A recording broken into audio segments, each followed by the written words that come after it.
Do you know what M&Ms stands for, by the way? How it got its name? Marshall Mathers. No, not Marshall Mathers. It stands for Mars and Murray.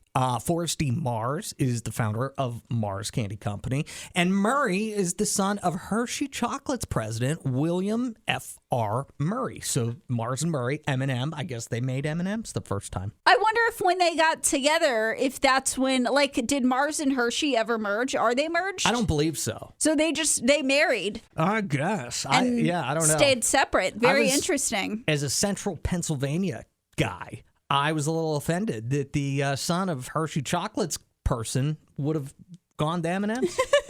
It's like a real life Romeo and Juliet. Yeah. So we're making M&M and peanut butter and jelly sandwiches. Yes, we are. This is in honor of a new flavor of M&Ms that I did not know was sought after. Peanut butter and jelly M&Ms. Mm-hmm. They're going to be filled with some peanut butter, some jelly, around chocolate. It seems a little sketchy to me. I think it's going to be delicious. And I followed all the rules. I got you classic white sandwich bread. Hopefully you have zero complaints about that. I know None. Jif Creamy is your favorite peanut butter. Has to be Jif Creamy. So I got that. Felicia texted in because we were at an impasse with jelly. We compromised with grape jelly. Felicia was like, it's got to be Welch's. So I got that. All they had was this ginormous thing of jelly that I will never use in my life. So Felicia, if you want it after we do Mash It Up Monday, it's all yours. Come by, pick it up. What's your method for making a peanut butter and jelly sandwich? What ratios do you do? How do you do it?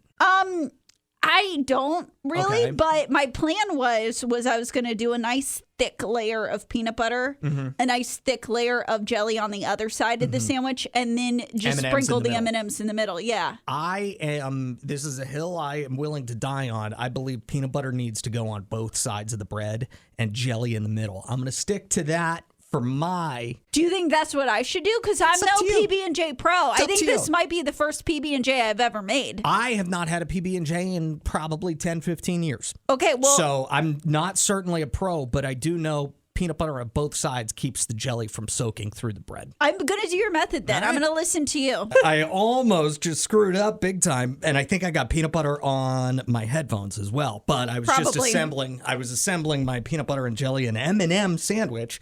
Allison, you're licking the peanut butter off of your bread. Why? Yeah. Is that a special technique for peanut butter and jelly sandwich? Clearly not very good at this, and I made a huge mess with the peanut butter, so I was just trying to do my part, clean it up a little bit. Mash It Up Monday this morning. Peanut butter and jelly and M&Ms on a sandwich. Could this be a game changer for your kids' breakfast? Perhaps. Or lunch. Perhaps. This is, do you want to take a bite of yours first? Sure. You think you're going to like it. I'm skeptical because of the grape jelly and the chocolate. It just doesn't seem like a very smart combination to me. All right. But I could be wrong. I did your method. I did a layer of peanut butter on both sides of the sandwich. I put jelly on top on one side and then put the M&Ms on top of that. So here we go. Allison taking a bite of her peanut butter and jelly and M&M sandwich, chewing it up. Looks to be inquisitive. I would say an inquisitive look on her face about this thing. I think I can hear you crunching the M&Ms. What do those taste like along with the Concord grape jelly? I'm a fan. Are you? Of the Concord grape jelly, which I was a little nervous about. I might need to add more M&Ms to it because I feel M&Ms? like the peanut butter and the jelly are way overpowering the M&M. All right, I'm going to take a bite of this. Now, I am not the biggest fan of grape jelly. I'm a strawberry jam guy myself. But here we go. Grape jelly, peanut butter, M&Ms. Down the hatch. Careful, that jelly is going to squirt out. Oh, yeah, I almost lost my jelly. All right, Adam just took a huge bite. He's chewing it. We can hear it.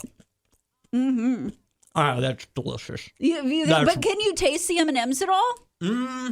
Or not really? Because to me, it was just a PB&J. So I'm going to actually... No, I'm getting some M&M. All right, I'm sprinkling a couple more M&Ms on the top here. That is pretty good. You like it? That is pretty good. I did not think I was going to like that at all. All right, I've added more M&Ms. I want more M&M taste. I'm taking a second bite.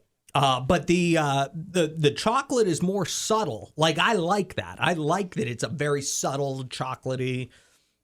Allison is taking a second bite with more M&Ms. So you say the more M&Ms, the better.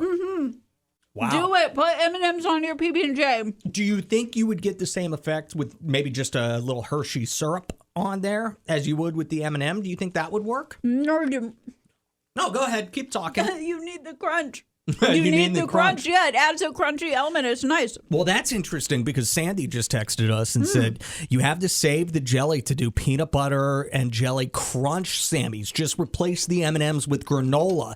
They taste best if you make them a little ahead of time so that the jelly softens the granola just slightly. Then make them at the hospital for grab-and-go options. They're the best way to have a PB&J. I would love that. You wouldn't. You would need it fresh because you don't like softened granola or cereal. You get weirded out by that. But Sandy, I'm so with you. That sounds delicious. I might need to go buy some granola. And Jessica says I would crush up the M&Ms and then mix them into the mixture.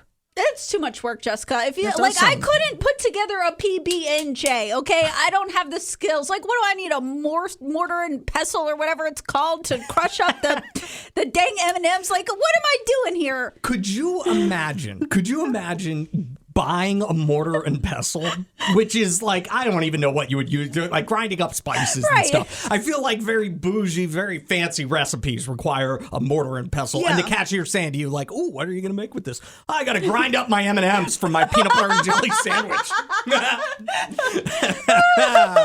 That's awesome.